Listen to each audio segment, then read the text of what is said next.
Aziz Şarkı Türkistanlı qarindoshlar, Uyg'ur studiyosiga hoş geldinglar. Yangi uslub, yangi metod, yangi fikir, yangi xarita bilan bugungi kunda xalqaro yuz berayotgan muhim voqealiklarni, vatanimiz Sharq Turkistonga munosabatlik muhim xabarlarni sizlar bilan o'rtoq fikrlashimiz va ilm egalari, aql egalari, fikr egalari bilan birga o'rtoq mulohaza qilib sizlarga sunamiz. Aziz do'stlar, Xitoy tajovuzchilari bilan ilib berilgan uzun muddatli jang maydoniga qaytib keldik. Aciz bo'lsakmi, kuchimiz yetmasmi, bu urushni qilishga, bu kurashni ilib berishga hammaylar majburmiz. Hammalarning xabari bor, bugungi dunyoda acizlar bilan kuchliklar o'rtasida, zolimlar bilan mazlumlar o'rtasida 3 xil urush, 3 xil kurash, 3 xil jang ilib berilyapti. Bu jangning ichida birinchisi media teşviqat urushi. Yani birisi siyasi urush, siyasi kurash. Siyasi kurashni ma'lum tashkilotlarimiz siyasi maydonlarda hukumatlar bilan birlikda bu faoliyatlarni ilib beryapti.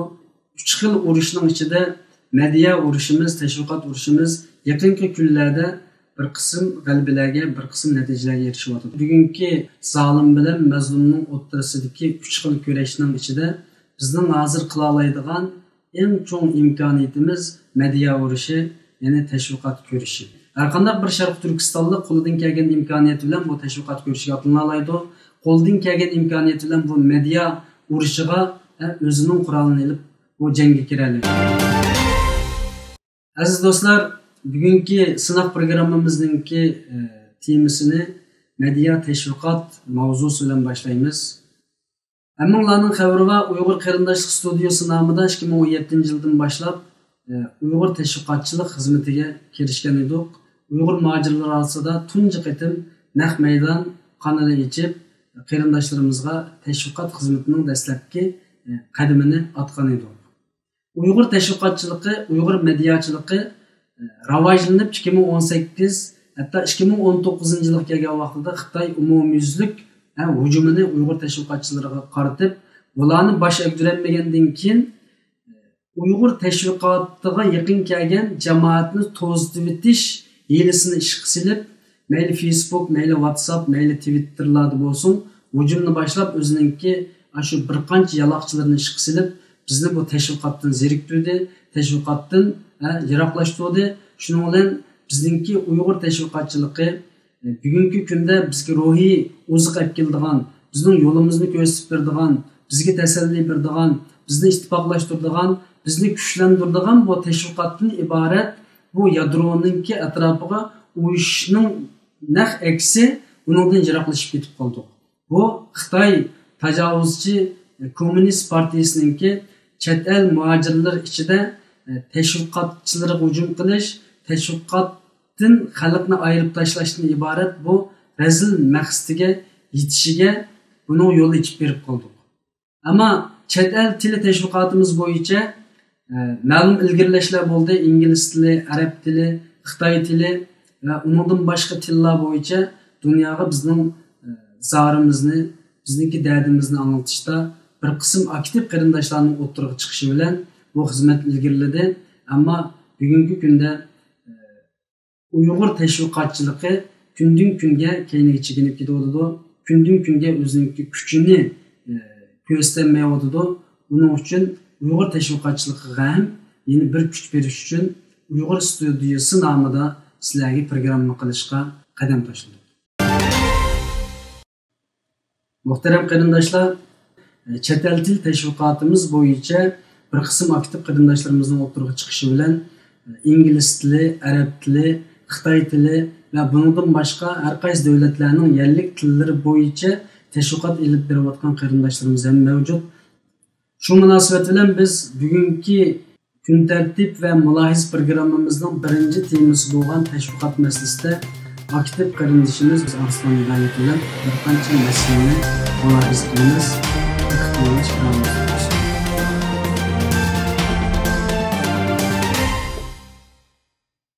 Assalomu alaykum, Arslan Niloyat. Va alaykum assalom, Husayn Tejalli efendim. Bizning yoqda shu sosyal medya orqali biz teşviqatimizni olib beramiz. dastlabda hammalar tanishdik shu Finlandiyadagi Harry Halmurat qayndoshimiz shu Me Too Uyg'ur harakati bilan hisobda biz shu hashtagning nima ekanligini, garchi shu 10 necha yildan yoq hashtagning mavjud bo'lganligi bo'lsa-mu, lekin Uyg'urlar biz buni qanday ishlatishimizni yoki bo'lmasa qanday nima qilishimizni bilolmay, shu Me Too Uyg'ur harakati orqali biz bununla bulduk, xabardar bo'lib qoldik. Onun arkasından biz hozir Uyg'urlarning aslida bir xil moda bo'lib qoldi, hashtag ishiltish, hashtag etish degandek. Ve muşarkılık şu nurg'un xabarlarga chiqdi. Ondan keyin asta mening diqqat qilgan narsam bo'lsa, şu aktivist gerçi biz bu Uyg'ur kampaniyadamdiq, tashviqotdamdiq. Bizning qo'limizdan chiqqanda asta chet elliklarning qo'liga ve başkalar tarafidan mı Uygur teşvikatını kutlatkanını gördüm. Uygur bulmaganlarını. Chet elliklarga mi bunun ta'siri bo'ldi ve chet ellik kishilarninki qo'li bilan chet el til tashviqoti ilib berilyapti deysiz. Albatta biz buni ekranda ko'rib turyapmiz. Hamma davlatning yerliklarning ishidanmi bir qancha 5-10 bizning ittifoqdoshlarimiz o qarindoshlarimiz Xitoy zulmiga qarshi biz bilan birlikda bu chet el til tashviqotini birlikda qilishib beryapti. Buningki Uyg'urlar ichidagi ta'siri-chi, yana masalan keyingi 6 oy va keyingi 1 yil ichida bizning Uyg'urcha tashviqotimiz asosiy jihatdan cho'kdi desak bo'ladi. Bu mening shaxsiy ko'z qarashim.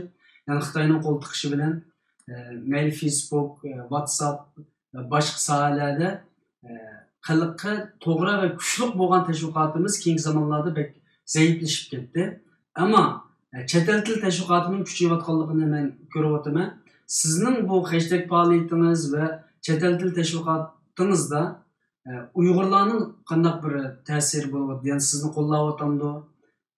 Bu xizmat Uyg'urlar ichida qanday menyapti? Buning javobini olmoqchiman. Dastlabda shu Uyg'urlarning ko'p sonligi bilan nurg'un hashtaglarimiz deymiz yaxshi bir natijaga erishdi. Bo'pmi Xitoyning qo'rchiqi Shavkat Zokir biz butun Uyg'urlarni qo'yib berdik, lagerlarni taqavatdik degandan keyin shuni isbotlab, shuni oilamni ko'rsatib degandek tashviqotda cho'ng natijaga erishdi. Hatto buni Xitoyning o'zining CCTV yani CGTN kanalı nurg'un Uyg'urlarga inkos bildirish qaydirish ko'rdinglarmi? Bu yerda sizlarning tuqqaninglarni azal tutmadık deb, shu inkos qaytardek darajaga apadik deb. Ama bu yerda bir narsa menga nisbatan kam bo'lyapti. Nima kam desam, yarım chataq bo'layotgan yeri. Mana bu degandek ba'zi Uyg'ur bo'lmaganlarning, chet elliklarning bizning Uyg'ur tashviqotini qilgan bilan ular asas temasini nima uchun Uyg'urlarning zulm ko'rayotganini bilolmayapti. Chunki chet elliklar biz haqida nima tashviq qilgan chog'da garchi biz voy yaxshi bo'pti deb chet ellik bo'lsin Uyg'urning gapini qildi desam, ular qo'pib asosiyatdan voy Uyg'urlar faqat musulmon bo'lganligi uchun shu zulmni ko'ryapti deb nurg'un chet elliklarning saytlarida ko'rimiz-chi. Ularni ranjimaymiz, lekin biz o'zimiz cho'qim o'zimizning mediasi bo'lish orqali bizning og'zimizdan chet el tillarda tashviqotning kamchiligini ko'ryapman, buning yo'qligini ko'ryapman. Yoki pek az bo'ladi. Ya'ni bugungi chet elliklar Yevropa, Amerika, Avstraliya va boshqa yerdagilar asosan Uyg'urlar musulmon bo'lganligi uchun zulm chekyapti degandek bir ko'z qarashga %80% kelib qoldi. Buningki manbai aslida bizningki bu davlatning Sharq Turkistonning asli bir mustaqil davlat ekanligi, keyin Xitoylarning biz kirganligi, ularning tajovuzchi ekanligi to'g'risida qilgan tashviqotimizning oz bo'lib qolganligi va keyingi zamonlarda asos jihatdan hijobni chekladi, soqolni chekladi va yoki namoz o'qilib qo'ymadi, u bu degandek gap so'zlar va yoki tashviqotni chiq bo'lganlik uchun bo'ladi kishilik huquq masalasida mayli Birlashmiş Millatlar Tashkilotida bo'lsin, bu yerda mustaqillik masalasi tilga ilinmaganlik uchun asosan Uyg'urlar uchqayotgan diniy va milliy zulm ko'p takrorlanganlik uchun bu yer chet elliklar bizni bular musulmon, uning uchun zulm uchqayapti deb tushunib oldi va bu şekildeki teşviqat güçlü hazır xalqaro mesela. Davamlı Doğru. her qandaq bir televiziya kanallarda köp çoğun CNN, BBC'lerde, Al Jazeera'larda Uyghur Müslümanları deb tilga ilinayapmiz. O zaman yakın ben dikkat kılatkan iş. Mesela burun bizde Chinese Muslims deytiçi. Xitay Müslümanları deyti. Yakın bu Xitay vatandaşlık Müslümanlar deyti. Hazır Uyghur Müslümanlar değişimi bu nayti çoğun bir galbe. Onun karta bir ilgirleş oldudan. Lekin hazır şu Uyghur Müslümanları da toxtavatırıcı. Mesela ben dikkat kıssam mı? Ben videolarımda yaptığım makalalarımda Uyghur Müslümanları demisem körünmenin sayıları hembekli sayısı az bolup kaldı ekençi. Uyg'urlarning desam xuddi dünya bizning mustaqillikqa dair hoşaqmaydigandek bir ahvol bo'lyapti. Lekin biz buni asta kun tartibda eklashimiz kerak deb o'ylayman. Yana bir diqqat qilgan narsam, o'sha cho'ng dunyo sahnalarida Birleşmiş Milletler, Yevropa parlamentari Sharqiy Turkiston degan ism ishlatilmaydi ekan. Birinchi qatim 2 kun oldin o deyman. Aydın Anvar kardeşimiz tarafından hem Sharqiy Turkiston hem Şinjan diyen kelimesi birleştiğinde birinci kıtım o tepkilik olacak. Çoğun bir şeklinde şu Birleşmiş Milletler'de Şarkı Türkistan diye ismini işletilmek hoş buldum. Bu isimde yani çıkarak işletilmek çoğun şekillerde. Elbette. Yani Uygur Müslümanları degenden göre Uygurlar deb bilinsa bu aslında bizge kılınan bir terim çoğun hürmet bulundu. Çünkü biz ezelden yani 1400 yıl burun dinni qabul qilgan, musulmon bo'lib yashayotgan bir millat. Yani kelib Xitoy bizningki musulmon bo'lganligimiz uchun zulm qilmayotadi. Bizning Uyghur bo'lganligimiz uchun, bizning zaminimizni tatib olish uchun, bizning bu zamindan yo'q qilitish uchun zulm qilyotadi, yo'q qilitishga tirishyotadi. Buni dunyo tushunishi kerak edi aslında. Buning uchun aldığımız zamonda inshaalloh siz degandek Birleşmiş Milletler Teşkilatı'da Sharq Turkiston, Şinjan deb chiqishdan birga kelishimi xuddi ayni vaqtida Cumhur Müslümanları degenden Uyghur Müslümanlar deganga ko'chganga o'xshash. O'gin inshaalloh u yerlarda Şinjan degan so'z atalmay Sharq Turkiston deb atilish ehtimoli intayin kuchli. Albatta bu bizning tashviqotimiz orqali bo'ladi. Oxirgi savolim nima uchun mayli tashkilotlarimizning qo'l orqali bo'lsin, mayli shaxsiy sizlardek aktivist tashviqotchilarimizning qo'l orqali bo'lsin, muqimlashgan organlashgan, muntizimroq holatga kelgan mesela Uyg'ur tashviqotchiligida muntizim ishxonlar, maaşını ishlayotganlar, mayli Turkiyada bo'lsin, mayli Yevropada bo'lsin, ancha-muncha bor. Ammo chet el tili tashviqotida muntizimlashgan bir programmachilik yoki tashviqotchilik yo'q. Buning sababi nima? Bunga javobingizni berasiz. Bunun sebebini nurg'un sabablar bo'lishi mumkin, ama bence bu siz abay degandek şu mablag'ning belki yo'qligini yoki bo'lmasa buni belki ko'ngil bo'lmayotganini yoki bo'lmasa şu bizning cho'ng tashkilotlarimizning endi bu ishga yetarli kuchi bo'lmayotganidan tufaylidan o'ylayman. Mayli cho'ng tashkilotlarimiz bo'lsin va boshqalar bo'lsin, menchimda mablag' jihatdan yoki yetarli vaqt bo'lmasligi tufaylidan bu mablag'ning yemisidan bu iş bo'lmayotdi. Çünkü abay degandek boshqa tillarda bo'lmasa, cho'qi ingliz tilida Uyg'urlar tarafidan bu Uyg'ur masalasini tushuntiradigan bir kanal, bir rasmiy bir organ bo'lishi kerak. Bununla en yakın keldigini şu Erkin Asya radyosu. Lekin Erkin Asya'nın radyosunun aksida Amerika devleti var. Ve ularning har xil tilda ingliz tilida var. Ve bizning Uyg'ur masalasinin bir qismini, hammasini emas, tushuntirdi ingliz tilida. Lekin ayrim bir yana cho'ngroq yoki texnik kuchli bir organ bo'lishi yo'q bizda, afsus. Rahmat sizga, xizmatingizga unushliq, muvaffaqiyat tilayman. Rahmat.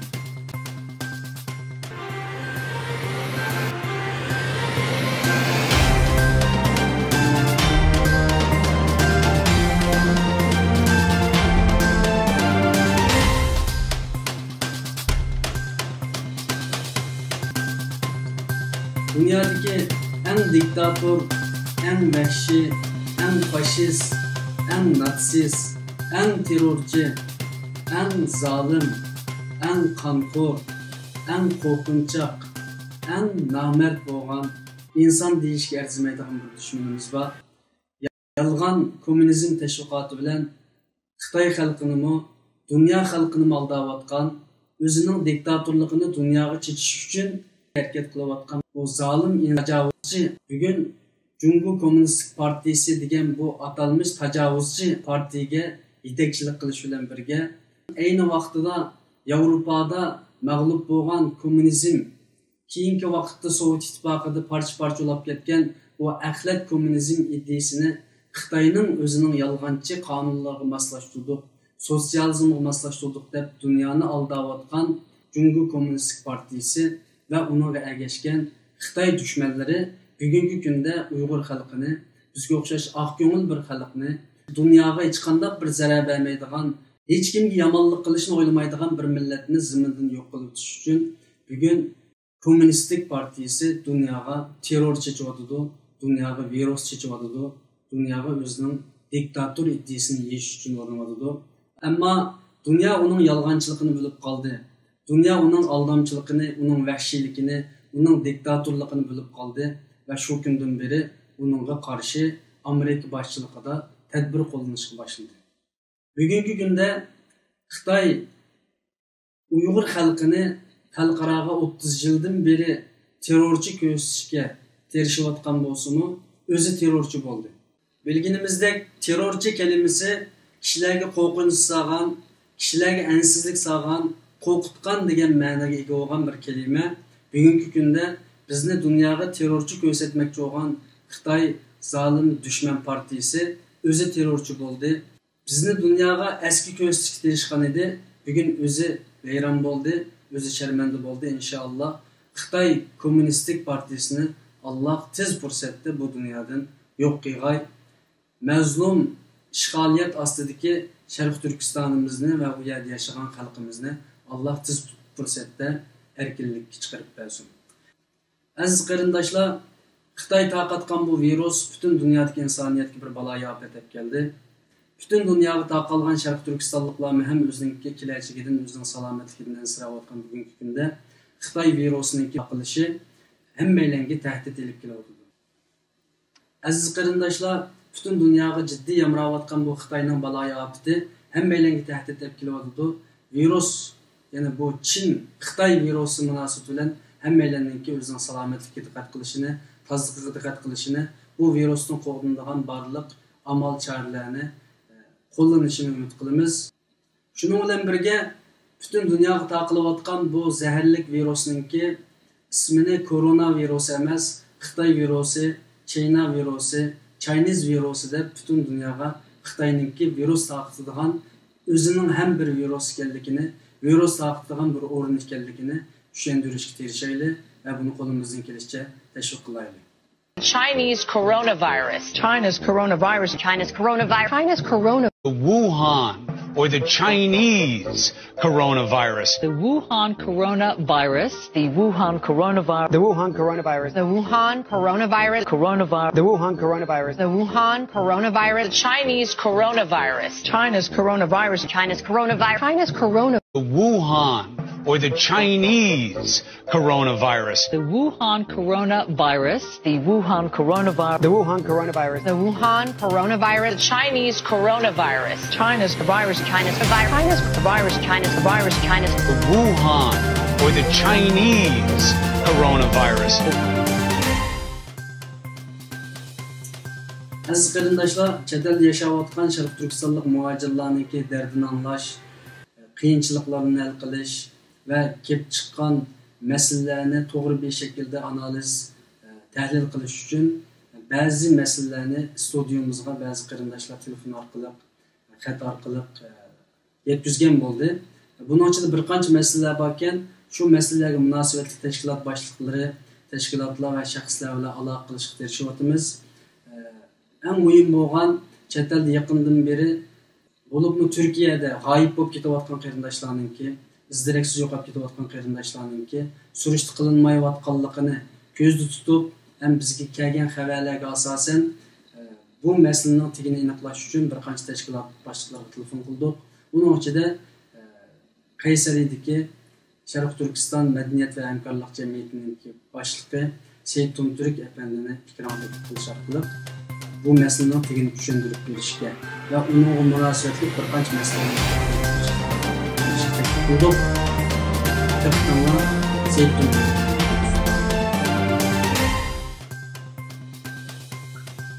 Assalamu alaikum Seyit Tumturk efendim. Yakından beri nəhayət ciddi bir xizmətçilik olacaksınız. Şu münasebet bilen bir qancha meseleler yığılışıp kaldı. Ama vaktimiz intayın kısmı şu kısa vakittin paydanıp biz halkımızga, qarindoshlarımızga, muhacirlarga boluvatkan meseleler üstüde sizden bir qancha cevap almoqchimiz. Ötken qitim Amerika konsulidan Qaysariga ziyoratga kelib sizlarni yo'qlagan bo'ldi. Buni nurg'un kishilar har xil shaklda tushundi. Ba'zi mulohizlarni qilgan bo'ldi. Amerika odamlar nima uchun Qaysariga keldi, sizlarni darnega ziyorat qildi, yordam berish maqsadimi va yoki buni tekshirish maqsadimi degandek masalalar o'tirib chiqdi. Buni ham o'zingizning og'zidan anglaylik, ular nimaga keldi, sizlar bilan qanday paranglashdi va nima maslahatlarni, suhbatlarni qilishdi. Rahmat sizga Hüseyin efendim. Bu Amerika Ankara'daki turuşluk baş elçixanasının bir hayatınınki 2. ayının 19. güne biz bilen bir ziyaret ötküzüş maksatlik bizge iltimas kılganlıkı. Bununla biz cevaben Bolu'da olduk ve 2. ayının 19. günü saat 10 yerinde takribi 12 geçe bir 22 saatlik bula veren sohbetlik olduk. Bu biz için bir yenilik dep qarasak oldu. Biz için degenimiz hem Şarkı Türkistan davası için bir yenilik dep hesaplısak oldu. Çünkü biz Amerikalılarla nurgun yerde uçraşlarımız, sohbetlerimiz, ziyaretlerimiz oldu. Uların bizni izleyen yerleri oldu. Ama tunca kıtım bir devletteki Amerika baş elçixanasınınki Şarkı Türkistan teşkilatıga sizler bilen bir ziyaret edip barımız bizge bir vakt belgilisanlar degen bu uçuşu elbette tarihi ehemmiyetki gidip qaraymiz. Çünkü hazırgacha biz bilen köreşken Amerikalıklar nurgun yerde mahbi köreşken. Tuncu kıtım bir Şarkı Türkistan teşkilatını resmi ziyaret kılışı bu elbette biz için mühim. Yana birisi siyasi diplomasiyede hiç kanday bir devletten baş elçixanası öz bisimçiliği bilen, öz ihtiyarı bilen bir yani ziyaret kılmaydı. Bu merkezden buyruk bilen yaki merkezdinki vazifesi bilen bulungan bir ziyaret dep qarasak boludu. Bu cihetten elip etkanda biz Amerika'nın Şarkı Türkistan davasıga kızıkarlıkını bu meselede Xitay bilen boğan rekabette Şarkı Türkistan meselesiga qanchalik yuqori darajalik ko'ngil bo'lganligini his qilyapmiz. Türkiye devletininki xabar bo'lish kerakmi yoki ular bevosita o'zi kelib ziyorat qilib kelsa bo'laveradi bu masala? Elbette bu ziyaretin Türkiye devletinin xabari bor. Amerika baş elçixanasının kelgen heyetinin içinde Amerika Ankara baş elçixanasındaki siyasi işler müsteşarı Marcos Mandojana efendi başlıkta. Yana onunki kişide boğan heyette kamu diplomasiyası başlığı Mark Cameron. Yana Amerika baş elçixanasındaki siyasi işler meslekçisi Phyllis Conway. Yani şu kişilerle birlikte 4 kişilik bir heyet geldi. Bu kişilerinki kiriştin burun Türkiye'nin haberi var iken takribi 2 saat sohbet devamlaştı ve üyede nurgun meseleler oturup koyuldu. Hatta bizden Şarkı Türkistan halkınınki 99%'den artıkınınki müstakillik talebi ve arzusunu özgü yetkizdim. Bu hakta bu nişan üstünde Şarkı Türkistan halkı Uygurlar her xil bedelini töleşkite ya. Çünkü Xitay bizni yer şehrini kırıp yoktumen degen bir siyasetini icra kılıp bunda bir xavf aslında bizge tallaş yolu kalmadı. Ya ölem ya körem degen muşu nişanını biz talladık.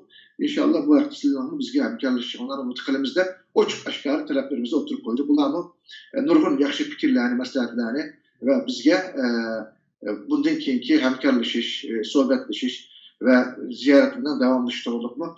Göz karışlarını yetkizgen oldu. Türkiye'deki muhacirlarga nispeten somut bir faydası bulduğun bir sohbetli oldu mu?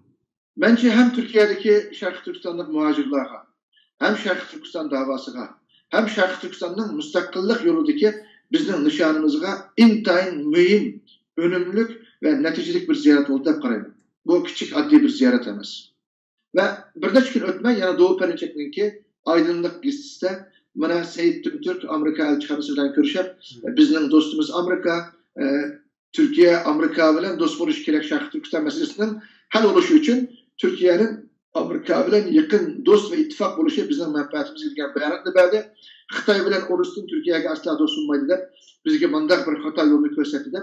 Bizim üstümüzde yana pişkinliğini takattı. Bunun da pervayımız pelek. Allah xalas aldığımız zamanlarda çokum bunun yığınның neticesinde bir işler buludu, halkımızga nisbeten bir yaxşılıklar buludu dep oylayman. İnşallah. Allah'tan şunu ümit qilamiz. Dal mana shu vaqtda masalan sizlar Amerika konsulidan sizlarningki tashkilotlarni yo'qlab ko'rishib suhbat qilgandan keyin yana bir qancha kun burun shu surgun dokumentda nomida ikki shaxsningki Turkiyaga kelganligi, bu yerda Suriyaga kirgan qarindoshlarningki yoki bir qism mujohid atalganlarni tizimlaganligi qatorliq masalalar tor dunyosida xabar bo'lyapti. Buni sizdan anglab boqaylik. Hem de sürgün hükümetleri kaç sürgün hükümet hazır 5 mi 6 mı bilmeyim ben ama sürgün hükümetler şu 6'sının birisi hem de kaysı olmadığını bilmeyim ben. Bir ayarların bir erkişininki siz mi yukarı diyen isimdeki kişilerinki İstanbul'da Suriye'ye kirip çıkan cihat'a arlaşkan Uygurlarınki videoluk guvalık verse ulanı Amerika'ya, Kanada'ya ektidiğanlıkı ya ki başka kişiler kıldığanlıkta olduk. Bir kısım sepsitler bilen Uygur halkını yani şunda bir aldamçılık bilen videoga aqandıqı uçurduğunu anladım. Endi bu isim tizimlikler kimden kolu bardı o. Nemişki bunda bir yolunu tallaydı bu kırımdaşlarımız. Nemişki bu biçare Uygurlarınki mahfiyetlik isim kimliki lazım buldu. Bunu soraylık adam yok mu? İstanbul'da 50 teşkilat var. Bu 50 teşkilat nemişki makçı emdi. Bu İstanbul'daki durgunluğun, mınlıgan Uygur kırımdaşlarımızdaki bir haterliki kimge amaret. En ahir gün, bugünkü günde sürgün hükümet namıdın videoluk guvalık lazım oldu diyen gibi. Kimge lazım oldu? Ne mi geçtiyse sen kim? Kaysi selahat bilen bunu alırsan. Uygur diyen düşünçülük ahmak kıldığan. Bu düşünçülük ilgi çıkısı yok mu Uygur'unki? Hani biz Kayseri'den birip bununla müdahale kılışımız gerek mi? Hiç kanda bir Uygur, hiç kanda bir kişiye, şahsıya, ya ki namalum teşkilatlara arşivini, videosunu, resmini, telefonunu, ismini, pasaportunu beğenmesin. Ne geçti? Kim gibirdi? Bunu bilmeyendi ki bunun da her bir yol kurulması gerek. Bunun bir cevabı şu. Rahmet. Onundan başka yakından beri bir qancha qarindoshlarimiz davomli bizga xat yozyapti, telefon qilganlarimiz bor. Ham biz sirtdan jamiyatdan anglayotgan xabarlarimizda Turkiyada burun mancha anglaydik, ba'zi shaxslarning izdireksiz yo'qolib ketganligi, yo'qolib ketayotganligi bo'lib, yaqinda yana bir qanchalarning yo'qolib ketganligini buning izdirekini qilayotganligi to'g'risida bizga studiyamizga xabar keldi. Buni hamda bir qancha tashkilot boshlig'iga men buni dedim.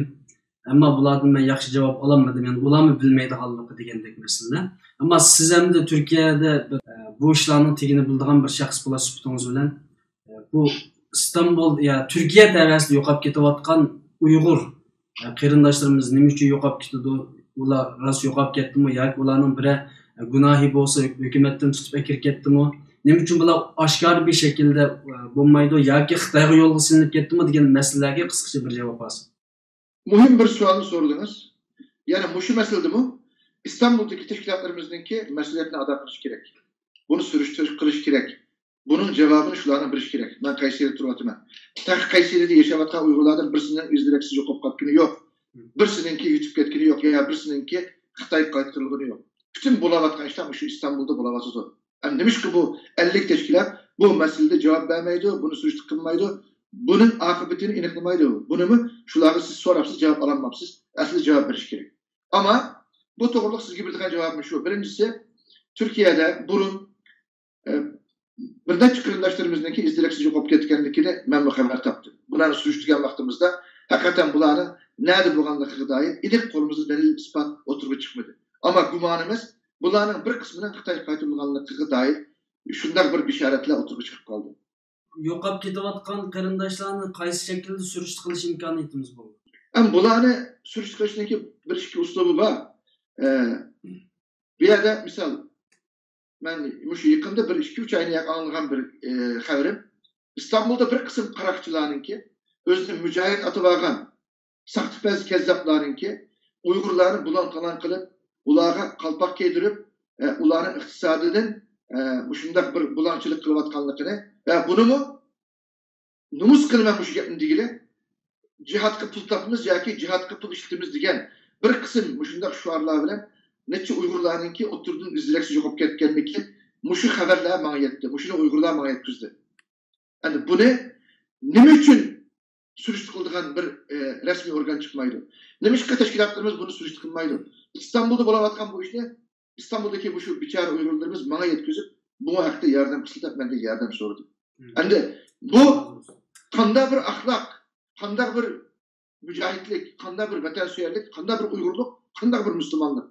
Biz Xitay'dan bir sizin tak kısas alınmay turup, özümüzün serganda vaga küçük yüzgen Uygurlarımızda bulan kalan kılıp, onun pullarını cihatta işletimiz degen gap qaysi dinde, qaysi İslam'da var. Bunu mu soraş gerek? Bu bir yok olganlarının bir kısmı. Bir kısmı bunun eğer Xitay kaytılgan bolsa, zinnat kültürsün meselesini biz aşkarı kılandan keyin hiç kim bununla bir Uygurdumu kaytırışka cüret kılanmadı hem kılanmaydı inşallah. Eğer kıpkası bunu resmi kılışını yapmayız biz.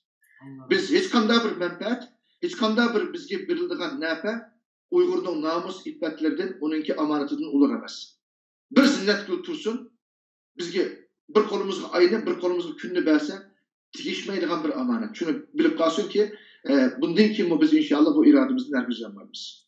Şu irademiz bilen birlikte inşallah, Türkiye'deki erkanda bir siyasetçi bu, bir Uygur'da kaytırışka cüret kılanmaydı. Rahmet, Allah razı olsun. Bizim stüdyo buluş sütümüz bilen bundan keyin mesela Türkiye'de olsun yoki dunyoning boshqa joylarida bo'lsin yo'qolib ketgan qarindoshlar bo'lsa biz bilan aloqalashsa biz sizlar bilan aloqalashib İstanbul'dagi va boshqa tashkilotlarning boshqalarini boshliqlarini buningga besim qilib yana bularni izlashga har qanday yani bir mushkimiz yutib ketsimi cho'qim tashkilotlar ega bo'ladigan rahbarligi bo'ladigan buning surishtisini qiladigan bir shaklda xizmat qilishni xohlaymiz inshaalloh. Biz qarindoshlar bugungi qiziq nuqtalardan birisi hammalarning xabari va Turkiya Yevropa bo'lgan chegarasini yechib etdi. Shuning bilan Turkiya turayotgan har qaysi davlatlardan kelgan Suriya, Afg'oniston, Pokiston va yoki boshqa davlatlardan kelgan muhojirlar, ko'chmanlar Yevropaga chiqish uchun yuz minglarcha inson Yevropa tarafiga qarab siljidi. Buningga qo'shilib bizning Uyg'ur muhojir qarindoshlarimiz ham ya'ni Turkiyada qiyinchilik tuturayotgan Yevropaga chiqish maqsadida turib qilayotgan qarindoshlarimiz Yevropaga chiqsak bo'lamdi, yo'lning ahvoli qanday, bu yer basaq bo'lamdi, bo'lmamdi, bu yerda turmushimiz qanday bo'ladi degandek savollarni studiyamizdan so'radi va yaqinda ham buning diniy hukmini so'raganlar bo'ldi. Ya'ni Turkiyada yashayotgan bir Uyg'urningki Yevropaga chiqib turishi qanday bo'ladi, buning dinlik hukmi nima degandek savollar tushdi. Studiyamiz bu savollarga javob berish uchun bir qancha ulamoga murojaat qildik va buning ichida Ali Akbar Damollojimdan javobini oldik. Tövende Yevropaga chiqish uchun bir qancha kun safarda bo'lgan va o safardan tekrar Turkiyaga qaytib kelgan qarindoshimizningki bir qancha minutlik so'zini anglaymiz. Undan keyin Ali Akbar Damollojimning javobini olgandan keyin programmamiz shu yerda yakunlashgan bo'ladi. Sınırlarımızı açtığımız saatten beri Avrupa'ya yönelenlerin sayısı evet şu anda 100 binler oldu. Daha da olacak. Bu sayı yakında milyonlu rakamlarla ifade edilecek. Assalamu alaikum qarindoshlar. Men Abdullah Sami 2020 yili 2-oyning 29-kuni Turkiyaning Yevropaga chegarani echayotganligi xabarini anglagandan keyin Turkiyaning Edirne shahrininki Pazarko'yla Gümrük Kapısı degan chegaraga bordik 3 birodar bilan. O Pazarko'yla Gümrük Kapısıga borgandan keyin degandek Turkiya tarafdan chegarani echib etibdi, tamoyilni echib etibdi. Ama Yunaniston tarafdan chegarani ochmadi. Hem her 10 metrlik birden askar hem saqchi qo'yildi. Yani biz borganda 5000'dan 10.000'ga kadar Afganistanlık, Suriyalik, Pakistanlık, İranlık degandek dunyoning hamma yerdan ko'chmanlar yig'ilib kelgan shu chegaraga. Ko'chmanlar Yunanistonning chegarasini tuzashga, simtolni kesishga bak urindi. Ama Yunaniston taraf ko'chmanlarga gaz bombasi etish, rasmiy o'q ishlatgan bo'ldi. Biz shu yerda naq maydonda ko'rgan bo'ldik. Bir Suriyalik ular vafot bo'lgan bo'ldi. Ko'chmanlarning %80% oila, kichik bolalar, yashnab qolgan ayollar, asosliq oila, hatto meyiblar, harvasta bo'lganlar munachini ko'rdik. Meyiblarni ko'rdik, puli yo'q deganday. 3 kun shu chegarada yotgan bo'ldik o'rmonlikda. Havo soğuk, hatta sırtqa qolib qo'ygan suv muzlabdi ichida. Bu ushaq bolalar, oila sovuqda qanday ichida uni ushmadik, biz bunga pek ta'sir qildik. Azroq o'tan yig'ib o'tmi qolgan bo'ldik. Ko'chmanlar har kuni kunduzi, hatto kechalarimi Yunanistonning Simto chegara temini kesish, u yana bisab o'tash uchun ko'p tirishgan bo'ldi, ammo Yunoniston taraf gaz bombasi o'qli bilan qarshilab ko'ksitib hatta oila boyalik bombatgan bo'ldi. Kichik bolalarni gazda bo'g'lab jiddiy xususiyatga kelib ularni qonga ketganlik bo'ldi ne chiqadi. 3 kun o chegarda saqlagandan keyin Yunoniston tarafininki ko'chmanligi tutgan qattiq qo'lligi sababli biz bu yenib kelishni qaror qilib qoldik. Ham o Yunoniston chegarasini eshib o'tganday emasdi. Deganda ko'chmanning hammasi qochoq o'tashni bek xohlamaganday bir ahvol edi. Hammasi shu Yunoniston tarafı agar ishkini chegarasini qonunli hech bersa, Yevropaga bo'lib ketishga ruxsat qilmaymiz deb, ondan o'tsak deb ko'chmanning ko'p qismi shu xil umidda shunda turib biz bu 3 kun saqlab boqdik. Axir amal bo'lmay yenib kelgan bo'ldik.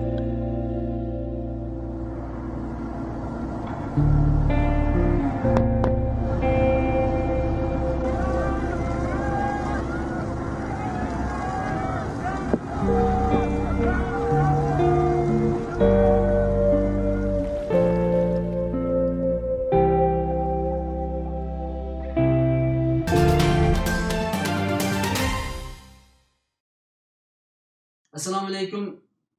Ali Ekber Damollacım, ikramımız hoş geldin. Aleyküm assalam ve rahmetullahi ve berekatuhu. Özümün xavruva Türkiye çigirini içip etti. Avrupaga nurgun kırındaşlar, yani meyli başka milletlerden olsun, yani bizden içimizden olsun nurgun kişiler çıkış için tayarlık kıldı. Bazılar yarım yoldan kayıp gelgen oldu. Bazılar tayarlık kılıvatkallarının bağlılığını, bazılarının yolu üstü dikeldiğini anladık. Buna nispeten bir kısım gep sözler cemiyette tartışma başladı, çıksı bulmaydı degandek mesele. Bunun dünyavilik cihette hem de her insanın özündeki aklı var, onun karta özü yol biçimini alaydı. Ama dinimizde bunun nispeten kanda karaydı. Yani bugünkü mevcut altımızda bir Uygur muhacirinin ki Türkiye devletinden ayrılıp Avrupa'ya çıkış meselesinde dinimiz bunun kanda bir cevabını verdi. Bunu özlerinin ağzına alıp bakın. Bunu da Sırabaya dinimizde, bizim İslam dininde hiç kandak cevapsız mesele yok. Çünkü Kur'an-ı Kerim'de Allah Subhanahu ve Teala Müslümanların bütün işlerini bayan kılış için nazıl kılganlıkını Kur'an-ı Kerim'de bayan kılır. Şu cümleden senin bu diğerleri tamamen kurulluk. Yani muşunu koştuğun her kandak meselede bizden dinimizden cevap edişimiz lazım. Biz Müslüman olduğumuz için. Hoş. Hem de evet ki hazırlık meselede. Yani kardeşlerimizden Türkiye'de yaşayan, yani bize İslam devleti olması mı? Müslümanla yaşayan bir memleketten Müslüman olmayan insanla yaşayan küfrü bir memleketke yütkülüş meselesi. Bu doğru emez. İşte kardeşlerimizden bu Türkiye'de dinine halıgın yaşlı talaydıgan bir yerden dinninki bütün körsetmelerini namayan kılalaydıgan, eşkare yaşayalaydıgan bir yerden menişi yütkülüşü dini cihetten, şer'i cihetten ve her cihetten doğru emez. Yani bunu bu doğru emez deyişimiz tabii ki bunda asıllıkla çıkıdığan karar emez bu. Bunda asıllıkla üzümüz çakılıp dikinde kesildiğin bir neyse emez. Tabii ki bununki Kur'an-ı Kerim'den, Hadis-i Resulullah'dan ve müştehitlerinki müşahitki fetvalardan, İştahların nurgun nesilden kolaysalangan bir yekin. Bu hafta Kur'an-ı Kerim'den delil keltirimiz isek, muşunun münasebetlik Allah Subhanahu ve Teala'nın nurgullan talimatları var, nurgullan körsetmeleri var, nurgun ayetleri var. Ama onun da bu programının takazası vaktini kıskartış, yapını kıska kılış boğallık için bir ayet, bir hafta hadisine esker öteşilen sözümden tamamlasın tıkışımın. Kur'an-ı Kerim'de Allah Subhanahu ve Teala İnnellezîne tevaffâhumul melâiketu zâlimî enfusihim kâlû fîme kuntum kâlû kunnâ mustadafîne fil ard kâlû elem tekun ardullâhi vâsi'a fetuhâcirû fîhâ feulâike me'vâhum cehennem ve sâet masîrâ degen ayet. Bu ayet-i kerimede Allah Subhanahu ve Teala küfür diyarında bizning dinini taza eşkarlanmay yoki dininin bazı yerga amal qilib bazı yerga amal qilinmay kafirlerin, müşriklerin bazı işlerine razı olup, hatta bazı işlerde şularla ortaklaşıp, yaşaşkı razı olup, şuların arasında yaşaganlıkını eğitmeyen bir ayet. Onu kayıgan bir ayet. Kıyamet günüsü bulanın, bunda kişilerin ki barıdığı yeri cehennem buludu, dövzek buludu degen bir nima ma'lumot bergan bir oyat. Yani bu oyatning tafsilotiga boydiganimizdek programmaning taqozosi bo'yicha buning taqozosi tafsilotiga kirmaymiz. Yuqoridagi bo'lmaydi degan so'zimizga akagan bir necha oyatning birisi.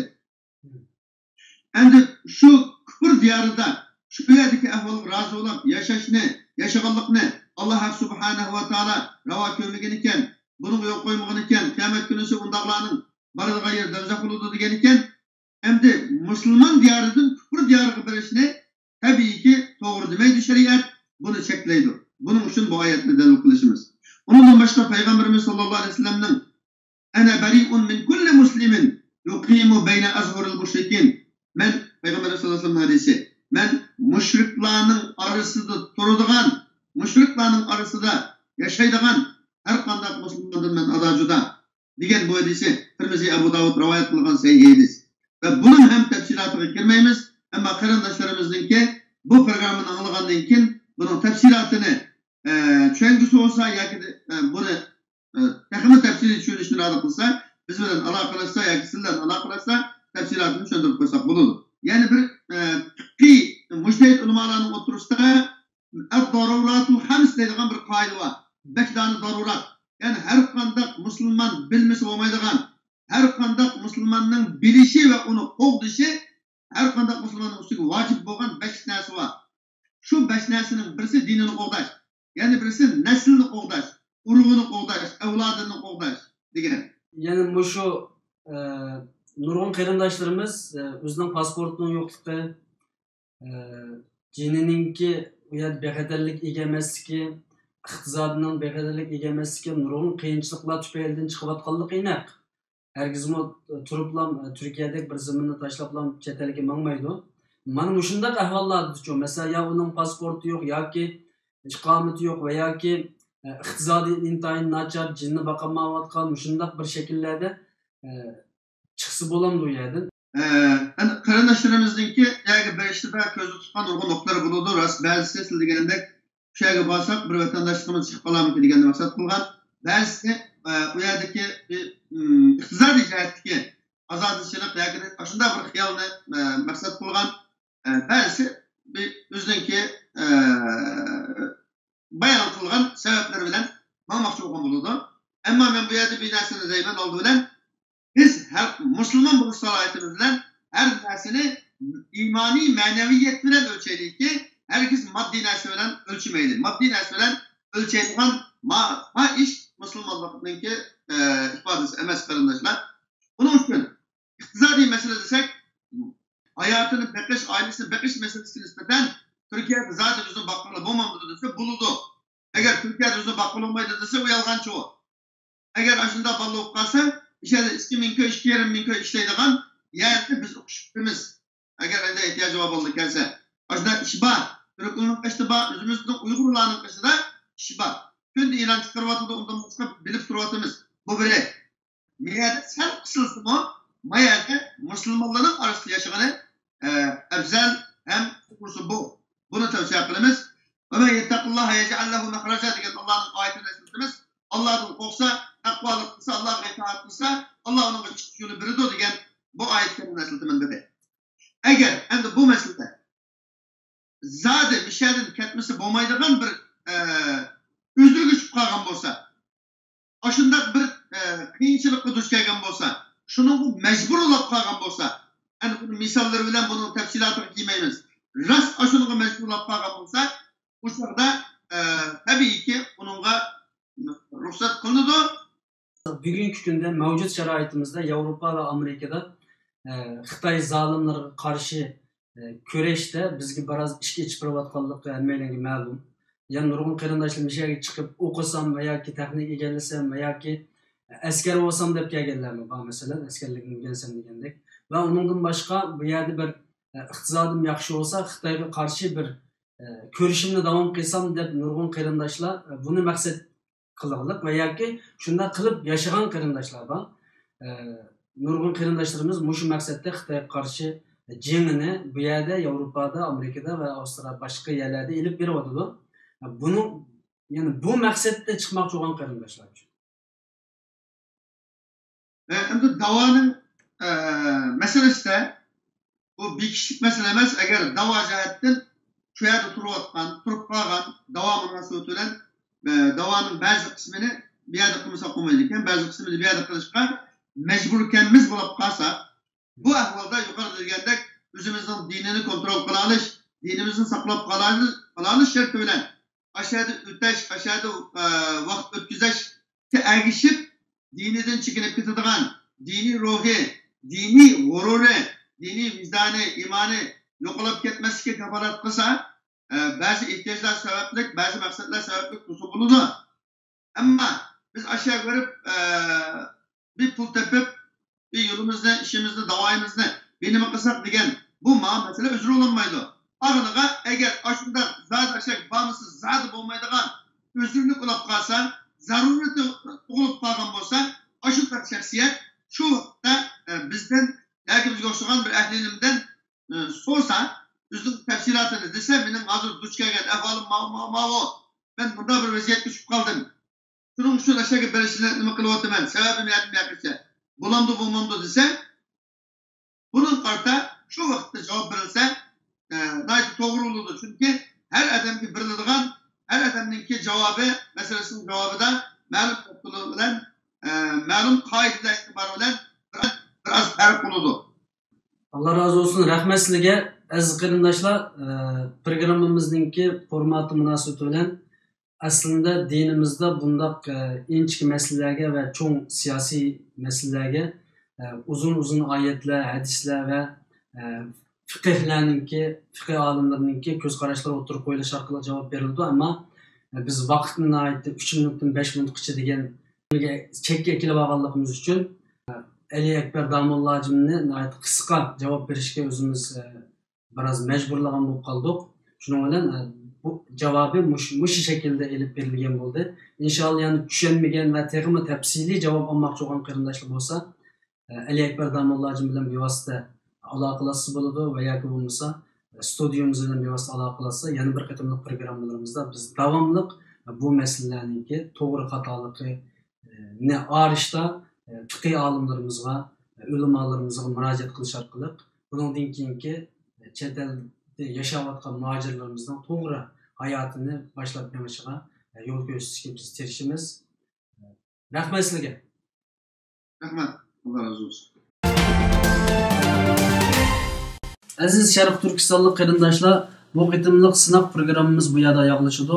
Uyg'ur qarindoshlik studiyasi bugungi kundagi eng muhim Sharq Turkistonga munosabatlik va xalqarodagi bizning Uyg'urlarga munosabatlik masalalarda har vaqt sizlarga o'zining xabarini sunadi va hurmatli fikr egalarini ikrom taklif qilish orqali sizlar bilan birlikda o'rtaq mulohaza olib boramiz. Yana bir qitimliq programmada ko'rishguncha omon bo'linglar, o'zinglarni yaxshi asranglar, xayr xo'sh.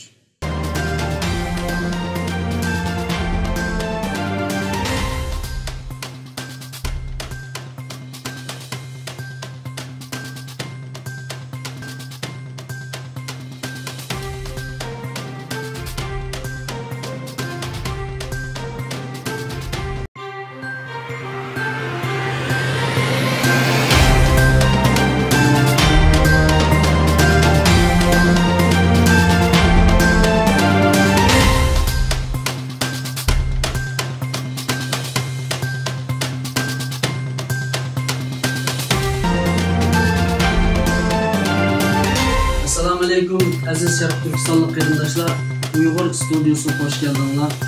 Yangi uslub, yangi metod, yangi fikr, yangi xarita bilan bugungi kunda xalqaro yuz berayotgan muhim voqealiklarni, vatanimiz Sharq Turkistonga munosabatlik muhim xabarlarni sizlar bilan o'rtaq fikrlashimiz va ilm egalari, aql egalari, fikr egalari bilan birga o'rtaq mulohaza qilib sizlarga sunamiz.